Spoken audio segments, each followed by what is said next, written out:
제33회 프랑스 올림픽이 우리나라 시간으로 내일 새벽에 폐막식을 합니다.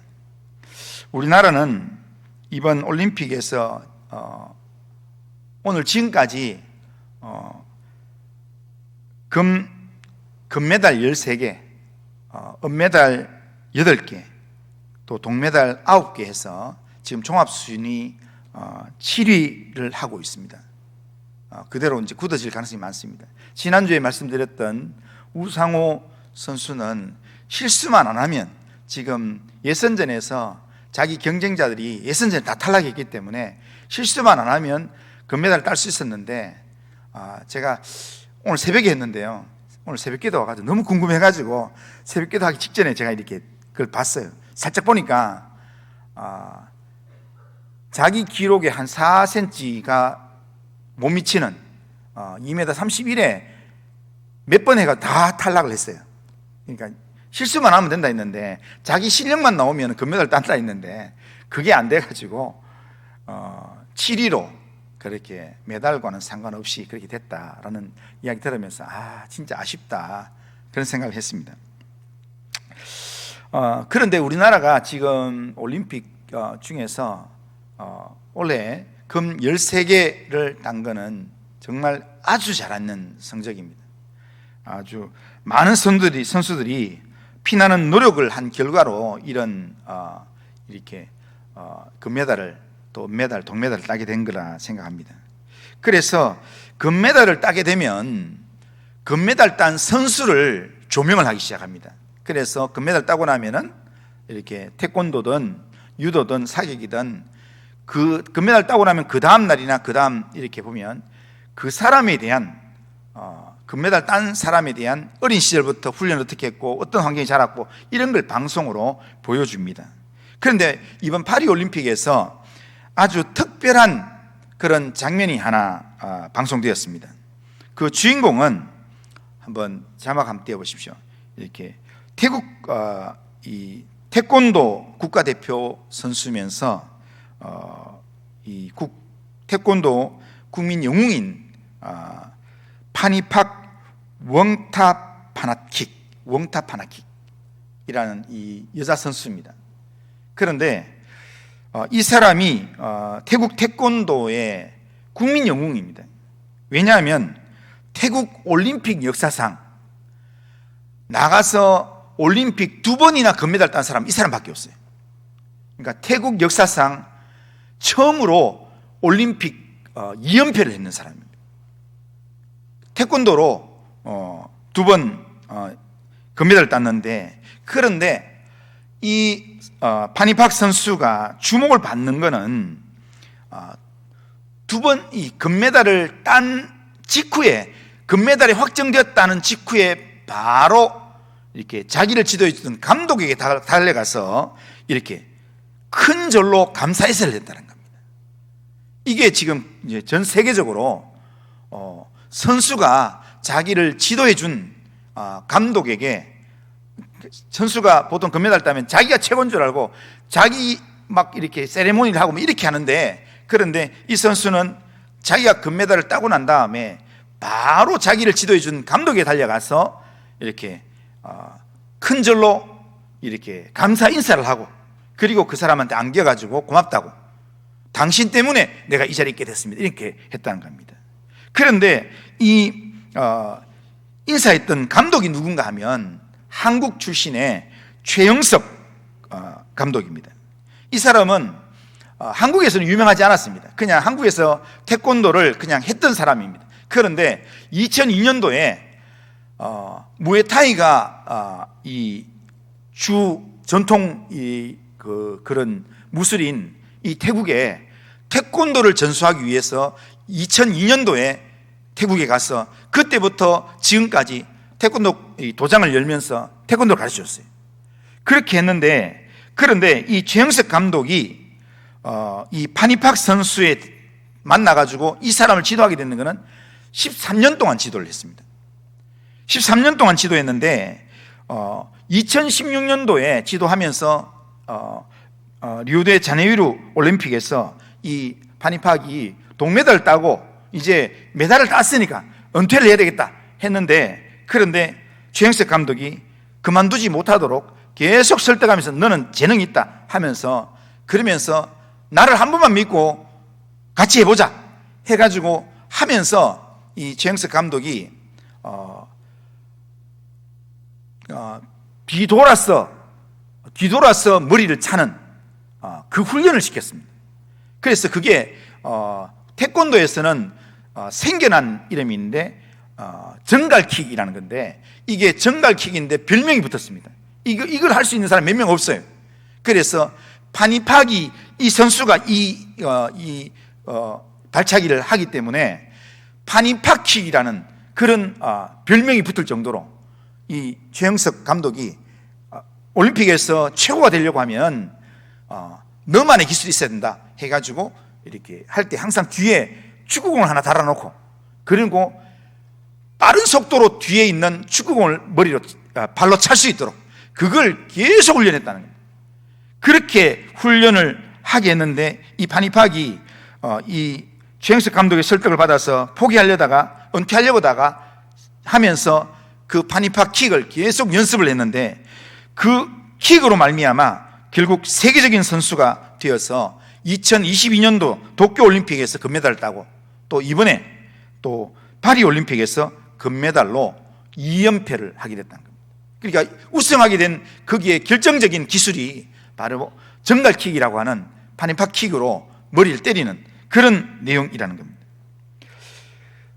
이렇게 금메달이 확정되고 난 다음에 자신을 세계적인 선수, 국민 영웅으로 만들어준 최영석 코치에게 달려가서 무릎을 꿇고, 세계 모든 이렇게 카메라가 보고 있는 그 장소에서 이 감독에게 무릎을 꿇고 큰 절을 올리면서 당신 덕분입니다, 당신은 내 아버지입니다, 이렇게 이야기를 하면서 감사 인사를 했다는 겁니다.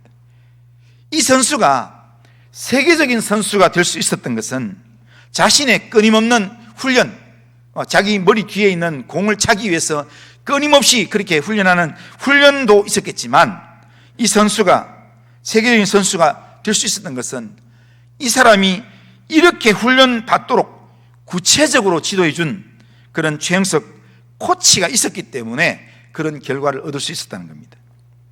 한 사람의 감독 영향으로 파니팍이라는 이 선수가 세계적인 선수가 되었습니다. 그래서 지금 이 최영석 코치는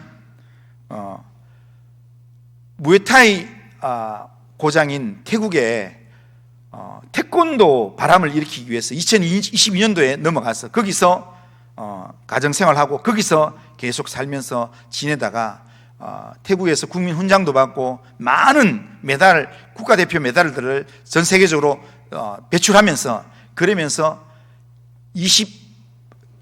2022년에는 아예 내가 태국인 신분으로 진짜 태국 사람들을 태권도인으로 키워내겠다, 그런 마음으로 태국인으로 귀화를 했습니다. 내가 태국인이 되어서 이 사람들에게 진짜 태권도의 정신을 제대로 가르쳐줘야 되겠다, 그러면서 예절이 안 되면 무술이 아무 필요 없다, 이걸 기본적으로 가르치면서 그렇게 했다고 합니다. 그래서 태국 정부에서는 이 사람에게 국민 훈장과 그리고 많은 그런 이 사람에 대한 보상을 해주고, 그리고 이 경기가 있고 난 다음에 우리나라 방송에도 최영석 코치에 대한 진정한 한국을 빛낸 한국 사람이다 하면서 그렇게 방송에 나오는 그런 인물이 되었습니다. 자, 우리의 신앙생활에서도 우리 가운데 오셔서 인간이 직접 되셔서 우리를 영향력 있는 하나님의 사람으로 세워주시려고 하신 분이 있었습니다. 그분이 바로 우리가 믿고 있는 예수 그리스도이십니다. 예수님께서는 우리를 죄 가운데서 구원하시고 또 우리의 믿음을 온전하게 세우도록 하기 위해서 우리 가운데 믿음의 주님으로, 그리고 우리의 믿음을 온전케 하시는 그런 인도자로 우리 가운데 오셨습니다. 그러기에 예수님은 우리의 믿음 생활에서는 최고의 코치라고 할 수 있습니다. 그러기에 우리가 믿음의 삶에서 이 예수님의 인도를 받으면, 예수님의 가르침을 잘 받으면 세상이 감당치 못할 영향력 있는 그리스도인의 삶을 살게 될 것입니다. 최고의 코치이신 예수님을 믿고 예수님의 영적 코치를 잘 받는 성도님들 다 되시기를 주님의 이름으로 축원합니다. 자, 그러면 오늘 본문으로 돌아와서 예수님의 질문과 베드로의 대답을 한번 보면, 예수님께 제자들에게 물었습니다. 사람들이 나를 누구로 아냐라고 물었습니다. 그 질문에 제자들이 대답을 하고, 예수님께 다시 제자들에게 너희는 나를 누구로 하냐라고 물었을 때 베드로가 아주 멋진 대답을 했는데, 그 대답에 대해서 예수님이 칭찬하신 내용이 오늘 우리가 읽었던 내용입니다. 예수님께서 제자들과 3년의 공생의 사역을 하는 중에 마지막 시점이 다 되었을 때, 십자가를 지기 이제 얼마 남지 않았을 때 예수님께서 제자들을 데리고 이스라엘 제일 북단에 있는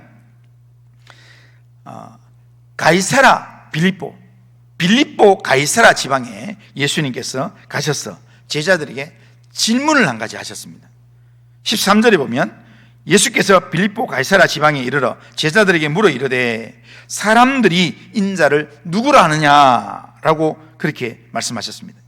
이때 제자들이 대답하기를 들어는 세례요한, 들어는 엘리야, 어떤 이는 에레미야나 선지자 중에 하나이다 라고 대답을 했습니다. 묻는 말에 제자들이 대답을 즉각적으로 했는데, 그런데 예수님은 그 대답을 듣고 어떤 반응도 하지 않았습니다. 그 대답이 좋다 나쁘다 아무 말도 하지 않았습니다. 그리고는 제자들에게 다시 물었습니다. 15절에 보면 이르시되 너희는 나를 누구라 하느냐라고 물었습니다. 이때 시몬 베드로가 자신에게 대답했습니다. 16절입니다. 16절 같이 한번 읽겠습니다. 시작.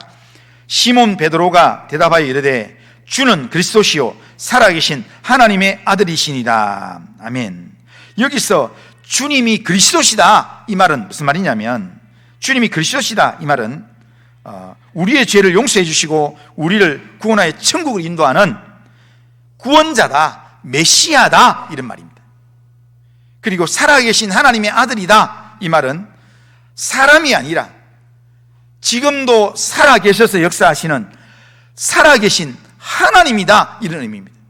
예수님이 하나님이다, 예수님이 우리를 죄에서 구원하시는 구원자다, 우리를 인도하는 메시아다 이런 의미가 거기 담겨져 있습니다.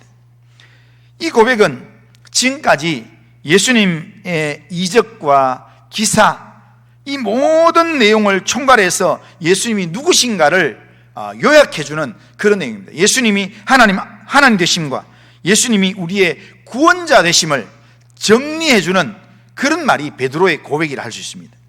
베드로가 예수님이 어떤 분인가를 딱 정리해서 딱 한 문장으로 이야기했습니다. 그런데 베드로가 이렇게 대답을 하자 주님은 너무 기뻐하셨습니다. 그러면서 베드로를 칭찬하셨습니다. 17절 18절 같이 한번 읽어보겠습니다. 시작. 예수께서 대답하여 이르시되 바요나 시모나 네가 복이 있도다. 이를 내게 알게 하니는 혈육이 아니요 하늘에 계신 내 아버지시니라. 또 내가 내게 이르노니 너는 베드로라. 내가 이 반석 위에 내 교회를 세우리니 음부의 권세가 이기지 못하리라. 아멘. 베드로에 대해서 엄청난 칭찬의 말을 하는 내용입니다. 이 말은 베드로의 대답이 주님의 마음에 꼭 드는 100점짜리 대답이었다라는 말입니다. 우리가 믿는 예수님은 우리한테서도, 오늘 예배드리는 우리한테서도 이런 믿음의 대답, 100점짜리 대답을 듣고 싶어 하신다는 겁니다. 그래서 우리가 교회를 오래 다녔는데도 불구하고 우리에게 예수님께서는 이 질문을 하신다는 겁니다. 너는 나를 누구라 하냐? 그렇게 물으신다는 겁니다. 그 물음 앞에 우리가 베드로처럼 예수님에 대해서 분명한 믿음의 고백을 할 수 있어야 합니다. 예수님이 누구신가에 대한 분명한 대답을 할 수 있어야 합니다. 그러니까 예수님 물으실 때 주저함 없이 주님은 나에게 이런 분이십니다, 이걸 분명하게 대답할 수 있는, 그것이 주님이 우리에게 원하시는 모습이라 할 수 있습니다. 주님이 우리의 삶에 찾아오셔서 우리에게 물으실 때 그때 주저함 없이 주는 나를 구원하시는 그리스도이십니다, 주님은 살아계셔서 내 걸음을 인도하시는 하나님이십니다 고백할 수 있는 성도님들 다 되시기를 주님의 이름으로 축원합니다. 자, 그런데 오늘 본문에서 한 가지 더 보면 예수님께서 제자들에게 이 질문을 어디서 하셨는가라는 겁니다. 예수님께서 이 질문을 가이사라 빌립보 가이사라 지역에서 하셨다는 겁니다. 예수님께서 다른 장소가 아닌 빌립보 가이사라 지역에 하셔서 제자들에게 너희는 나를 누구로 하냐? 그러면 너희들은 나를 누구로 하냐? 라는 이 질문을 다른 장소도 많이 있는데 예수님께서 이렇게 공생의 사역에서 갈릴리에서도 있었고 예루살렘에서도 있었고 사마리아에도 있었고 지역이 많은데도 불구하고 그런데 예수님께서 굳이 처음 가는 한 번도 안 가봤던 빌립보 가이사라 지역, 저 북단 제일 이방 지역에 거기 가셔서 예수님께서 제자들에게 사람들이 나를 누구로 하냐? 너희는 나를 누구로 하냐? 이렇게 물었다는 겁니다. 왜 예수님이 거기 가서 물었을까요? 자, 이걸 알기 위해서는 빌립보 가이사라 지역이 어딘지를 우리가 알아야 합니다. 가이사라 빌립보 지역은 이스라엘의 최북단 갈릴리 바다에 인접한 도시입니다. 그리고 요단강의 근원지인 요단강을 채우는 그 수원이 되는 헐몬산 기슭에 위치해 있는 그런 로마의 휴양 도시가 바로 빌립보 가이사라입니다. 이 도시는 원래는 그리스 신 판에게 헌정된 도시입니다. 그러면서 헤롯의 아들이었던 분봉왕 빌립이 로마 황제 가이사에게 잘 보이려고 이 도시를 자기가 새롭게 조성을 하면서 그러면서 가이사의 이름과 자기 이름을 붙여서 가이사라 빌립보라고 이름을 붙이게 되었습니다. 그래서 이름을 어떤 성경에는 가이사라 빌립보라고 또 오늘 우리 성경에는 빌립보 가이사라 이렇게 합니다. 자기 이름과 가이사 황제의 이름을 넣었습니다. 그래서 이 로마 퇴역 군인들이 퇴역하고 난 다음에 쉴 수 있는 도시로 이 도시를 활용하게 되었습니다. 그래서 이 도시의 특징이 뭐냐면 두 가지 특징이 있습니다. 이 도시가 원래 그리스 신 판에게 헌정된 우상도시이기 때문에 이게 우상도시로 시작된 도시이기 때문에 이 도시 안에는 우상숭배가 아주 만연해 있는 도시입니다. 곳곳에 우상숭배 그런 일들이 진행되는 그럽니다. 오늘날 우리로 말하면 이렇게 터가 좋은 데가 있잖아요. 굿땅이 많이 모이는데.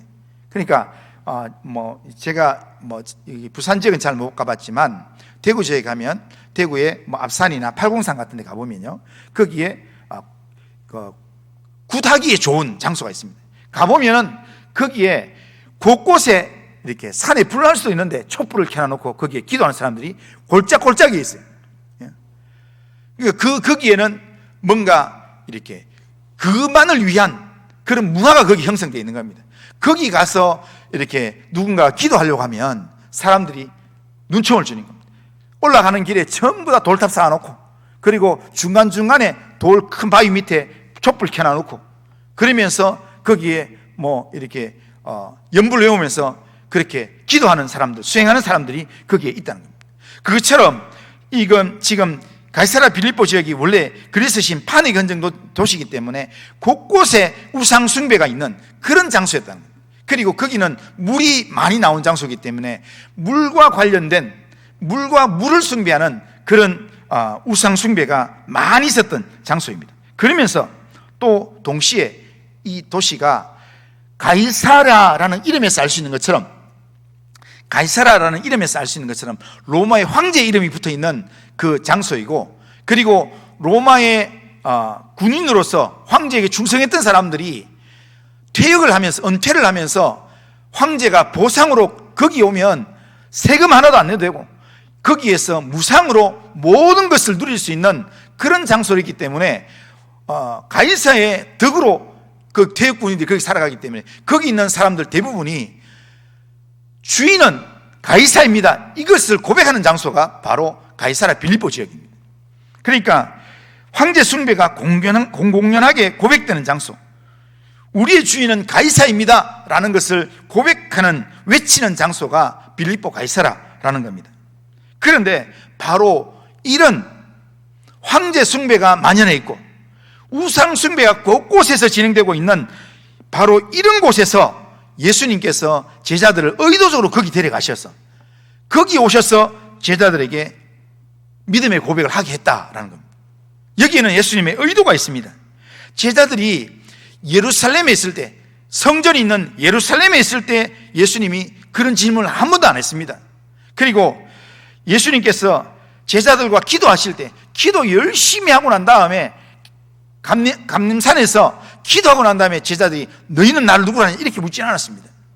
그리고 뭔가 이렇게 오병이의 기적을 베푸는 그런 기적을 보고 난 다음에 사람들이 너무 가슴이 뛰고 이럴 때 봤지? 너희들 나 누구라 하냐 이렇게 묻지 않았습니다. 다른 때는 예수님께서 이런 걸 한 번도 묻지 않다가 이제 사역을 다 마치고 이제 마무리해야 될 시점이 왔을 때 예수님께서 제자들을 데리고 빌립보 가이사랴 지역으로 의도적으로 제자로 가자 하고는 거기 가서 한 일이 아무것도 없습니다. 거기 가서 사람들이 이렇게 우상 숭배하고 있고 주는 가이사입니다 이렇게 이야기하고 있는 바로 그때 너희는 나를 누구라고 생각하냐 라고 물었다는 겁니다. 그 말은 예수님께서는 제자들이 모두가 황제를 주라고 그렇게 말하는 장소에서, 우상 숭배가 판을 치고 있는 장소에서 서로 아이고 로마 황제가 우리 주인이지 라고 이야기하는 바로 그 장소에서 이 제자들이 나의 주인은 예수님이십니다, 내 인생을 구원하시는 분은 예수 그리스도 살아계신 하나님이십니다 라고 고백하기를 예수님이 원하셨다는 겁니다. 예수님은 제자들이 예수님의 주되심을 우상숭배가 판을 치는 바로 그 장소에서 하기를 원하셨다는 겁니다. 예배당 안에서 하나님의 하나님 되심을 인정하는 것은 교회 다니는 사람은 누구나 다 할 수 있습니다. 오병이어의 기적을 체험하고 그리고 예수님의 기적을 본 사람들이 그 기적 앞에서 예수님이 하나님의 아들이라는 건 누가 시키지 않더라도 할 수 있습니다. 하지만 지금 예수님이 원하시는 것은 누구나 할 수 있는 장소가 아니라 누구나 쉽게 할 수 있는, 모두가 다 아멘 하는 장소에서 아멘 하는 게 아니라 모두가 다 예수 그리스도를 외치는 그 장소에서 예수님을 고백하게 하는 게 아니라 아무도 주의 이름을 외치지 않는 장소에서, 아무도 주를 바라보지 않는 장소에서 나는 주를 바라봅니다. 아무도 주를 고백하지 않는 장소에서 나는 나의 주인이 주님입니다 고백하는 것, 그걸 주님이 원하신다는 겁니다. 마가의 다락방에서 주님이 최후의 만찬을 하고 떡을 다 떼고 그러면서 그 자리에서도 예수님은 내가 누구냐라고 묻지 않았습니다. 거기에서 고백하는 것은 누구나, 그 자리에 있는 사람이면 누구나 할 수 있는 대답이기 때문입니다. 실제로 제자들이 주님과 저녁 만찬을 하면서 주님을 향한 자기의 마음들을 고백을 했습니다. 주님께서 만찬을 하고 난 다음에 너희 중에, 이 자리에 있는 사람들 중에 나를 팔리라, 너희들이 다 나를 버리고 도망하리라 이렇게 이야기할 때 베드로가 그날 어떤 고백을 했냐면 모두가 다 주를 버릴지라도 나는 주를 버리지 않겠습니다, 그렇게 맹세까지 했습니다. 그러나 그 후에 어떻게 됐습니까? 실제로 예수님이 잡히시는 그 밤에 제자들은 다 흩어졌고 베드로는 하찮은 여종 앞에서 예수님을 모른다고 3번이나 부인을 했습니다. 예수님이 원하시는 믿음의 고백은 그런 정도의 내용, 그러니까 예수님 앞에서 내가 절대로 주님 버리지 않습니다 이렇게 큰소리 치고, 제자들 앞에서 큰소리 치고, 그러다가 실제로 내 삶의 자리에 와서는 내가 살기 위해서, 내가 좀 더 편해지기 위해서 하는 그런 행동은 주님이 진짜 원하는 행동이 아니라는 겁니다. 실제 삶에서 예수님을 기억하지 못하고 단지 내가 덕보기 위해서, 내가 살기 위해서, 내가 좀 더 유익을 얻기 위해서 그냥 행동하는 것, 이거는 주님이 기대하시는 바른 신앙의 고백의 모습이 아니라는 겁니다. 예수님께서 빌립보 가이사랴 지역에 와서 의도적으로 제자들에게 질문하고 대답을 요구하신 것은, 제자들이 이후에 누구 앞에서라도, 어떤 환경에서라도 이 질문 앞에 예수님을 자기의 주인으로, 예수님을 하나님으로 고백하기를 주님은 원하셨다라는 겁니다. 그것을 위해서, 그 고백을 하도록 만들기 위해서 지금까지 예수님은 천국 복음을 가르치시고, 그리고 오병이의 기적, 또 이렇게 풍랑이 있는 바다 위를 걸어가는 기적을 보여주시고, 그리고 소경의 눈을 뜨게도 만들어주시고 메시아이심을 계속 보여주셨다는 겁니다. 그래서 이 모든 걸 다 보여주고 난 다음에, 그리고 난 다음에 예수님이 이런 분이라는 사실을 세상의 중심에서 외치게 하셨다는 겁니다. 그러기에 우리가 예수님을 하나님의 아들로, 우리의 구원자 메시아이심을 우리가 분명하게 우리가 믿는다면, 우리가 이 고백을 예배당에서 하는 것, 우리 예배 드리면서 기도하면서 찬송하면서 하는 건 당연한 겁니다. 그러나 여기서만 하는 게 아니라 우리가 보냄을 받은 우리의 가정에서, 우리가 보냄을 받은 우리의 세상의 중심에서, 특별히 내 삶에 때로는 갑자기 어려움이 왔을 때, 내 삶에 심각한 문제가 닥쳐왔을 때, 대부분의 사람들은 여기서 이 문제의 주인은 돈이다, 이 문제의 주인은 힘 있는 사람이다, 이렇게 이야기하는 바로 그 자리에서 우리는 나의 주인은 예수 그리스도입니다, 내 삶의 문제를 해결하실 분은 살아계신 하나님이십니다, 고백할 수 있는 그 고백을 주님이 원하신다라는 겁니다. 이런 고백을, 세상의 중심에서 예수님의 하나님 되심과 우리의 구원자 되심을 고백할 수 있는 성도님들 다 되시기를 주님의 이름으로 축원합니다. 자, 마지막으로 정리하면서 예수님이 원하시는 믿음의 고백을 한번 정리해 보면, 먼저는 예수님은 우리에게서 바른 믿음의 고백을 원하십니다. 우리가 예수를 믿고 신앙생활하면서 예수님이 어떤 분인가를 분명히 알아야 합니다. 그냥 덮어놓고 믿어서는 안 됩니다. 예수님이 어떤 분인가에 대한 바른 믿음의 고백을 했는데, 예수님이 누구신가? 라는 그 질문 앞에, 너희는 나를 누구라 하느냐? 라는 질문 앞에 예수님은 나의 죄를 용서하셔서 죄 가운데서 구원하여 천국 인도하시는 나의 구원자이십니다. 그리고 지금도 내 삶을 인도하시는 살아계신 하나님이십니다. 이걸 고백할 수 있는 그런 믿음의 고백이 우리에게 분명히 있어야 합니다.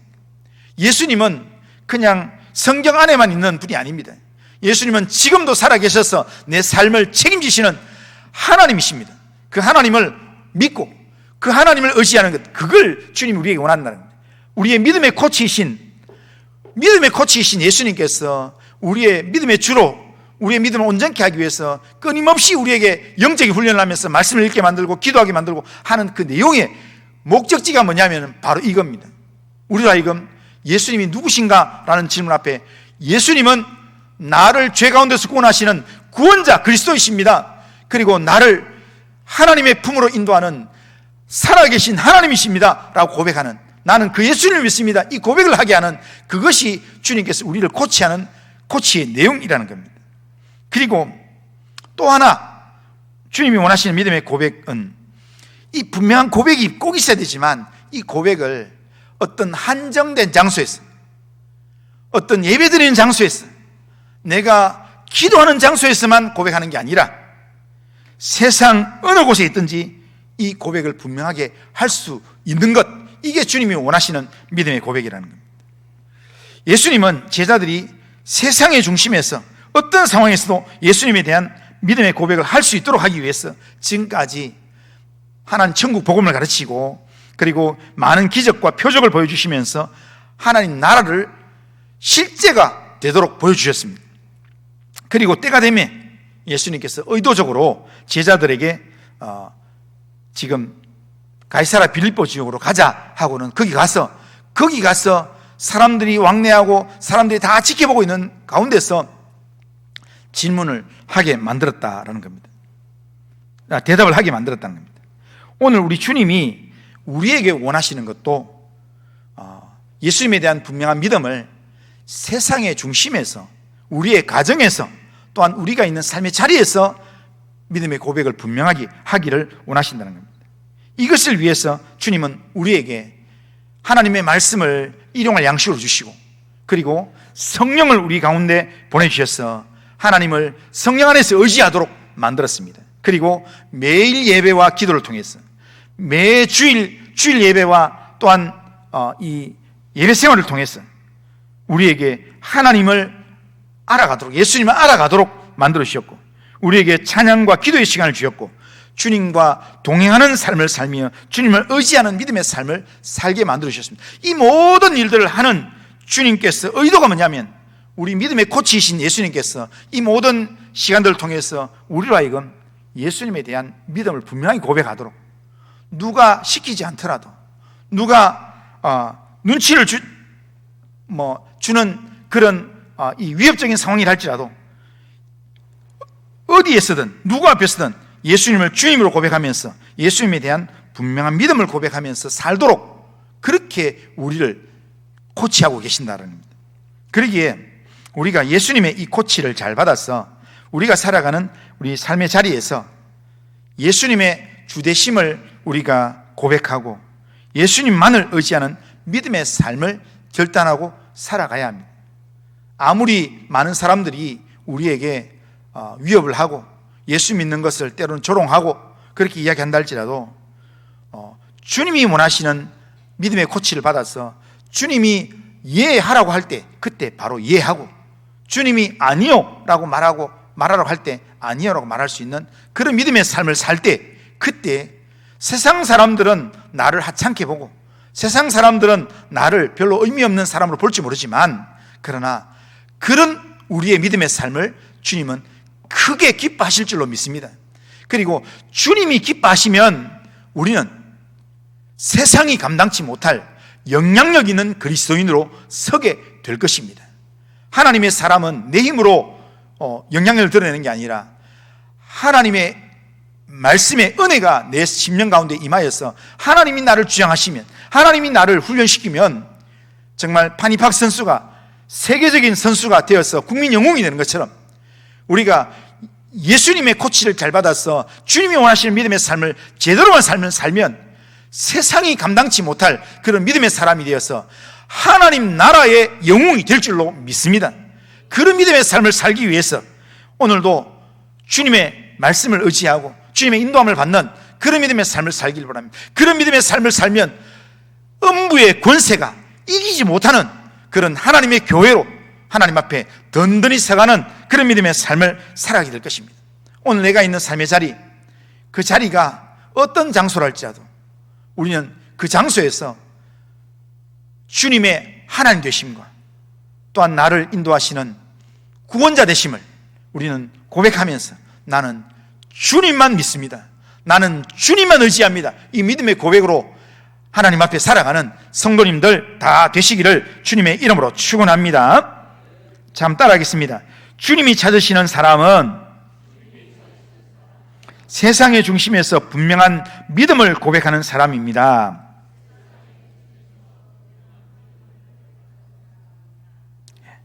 세상의 중심에서 분명한 믿음을 고백하면서 주님의 기쁨이 되는 성도님들 다 되시기를 주님의 이름으로 축원합니다.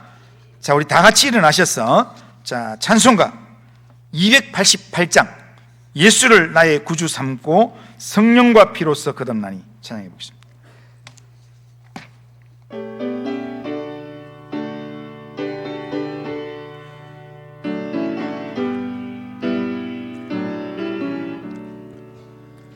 예수를 나의 구주 삼고 성령과 피로써 거듭나니 이 세상에서 내 영혼이 하늘의 영광 누리도다. 이것이 나의 간증이요 이것이 나의 찬송일세. 나 사는 동안 끊임없이 구주를 찬송하리로다.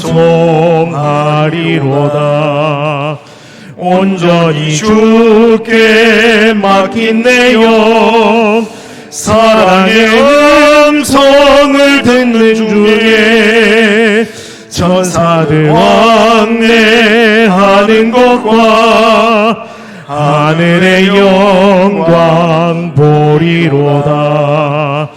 이것이 나의 간증이요, 이것이 나의 찬송일세. 나 사는 동안 끊임없이 구주를 찬송하리로다.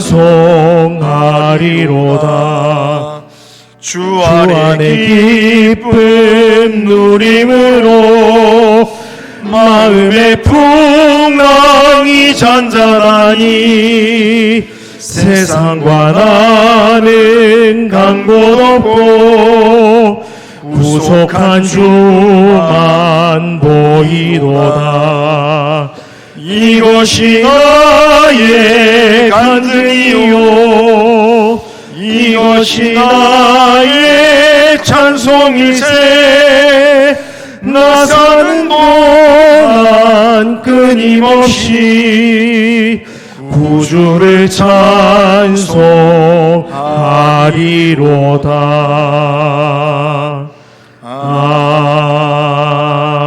아멘.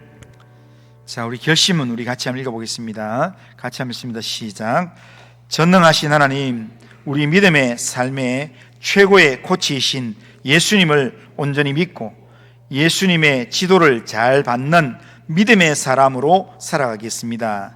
세상의 중심에서 예수님의 하나님 되심과 우리의 구원자 되심을 분명하게 고백하는 삶을 살아가겠습니다. 예수님을 믿고 의지하는 자로서 세상 어디에 있을지라도 예수님에 대한 분명한 믿음의 고백을 하는 자로 살아가게 하옵소서. 아멘. 이런 결심과 기도 제목으로 또 하나님 앞에 살아가는 성도님들 되시길 바랍니다. 기도합니다. 거룩하신 하나님 아버지, 오늘도 예배를 통해서 말씀을 듣게 하신 하나님, 우리의 인생의 최고 코치이신 예수님께서 우리 죄를 구원하시며 우리를 영향력 있는 그리스도인의 삶으로 이끌어주기 위해서 우리 가운데 오심을 감사합니다. 우리의 코치가 되어주심을 감사합니다. 예수님을 내 인생의 코치로 모시고 예수님이 원하는 믿음의 삶, 예수님의 하나님 되심과 우리의 구원자 되심을 확실하게 믿는 그 믿음의 삶을 하나님 신실하게 살아가도록 주님 인도하여 주시옵길 원합니다. 돈이 인생의 전부라고 하고 세상 권력이 인생을 멋지게 살아가는 힘이라고 외치는 세상의 중심에서 예수님을 내 인생의 주인으로 구원자로 고백하면서 분명한 믿음으로 주님만 의지하는 믿음의 삶을 살아가도록 인도하여 주시옵길 원합니다. 내 인생의 최고의 코치이신 예수님만 의지하는 믿음의 삶을 살아가게 하옵소서. 예수님의 이름으로 기도드리옵나이다. 아멘. 우리 주 예수 그리스도의 은혜와 하나님 아버지의 사랑과 성령의 교통하심이 우리의 믿음의 삶의 최고의 코치이신 예수님을 온전히 믿고 예수님의 지도를 잘 받는 믿음의 사람으로 예수님의 하나님 되심과 우리의 구원자 되심을 분명하게 고백하면서 세상 어디에 있을지라도 예수의 사람으로 믿음의 삶을 살기를 원하는 이 자리는 모든 주의 백성들 심령과 가정과 해하는 모든 일들과 기도하는 제목들 위에 우리 교회 위에 이 나라와 민족 위에 이제로부터 영원토록 함께 있을지어다. 아멘.